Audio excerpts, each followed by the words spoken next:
অনেকটা হলো biryani fried rice. এবার জিরা রাইস বানানো যাক। আসসালামু আলাইকুম বন্ধুরা, আজকে বানালাম জিরা রাইস।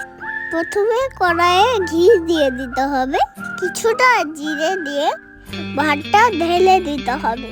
সমস্ত মশলা দিয়ে ভালো করে নাড়াচাড়া করে নিয়ে রেডি।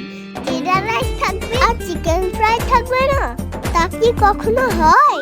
চিকেনটাকে ভালো করে ম্যারিনেট করে রেখে দিব, আর আমি এইদিকে বানিয়ে নিব শীতের সবজি দিয়ে চিকেন টিক্কা।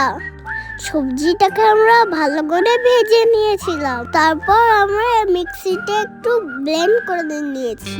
তারপর চিকেনগুলো দিয়ে ভালো করে মিক্স করে গরম তেলে ভেজে নিয়েছি। এদিকে ম্যারিনেট করা চিকেনগুলোও ভেজে নিয়েছি। এই তো রেডি। ও সেই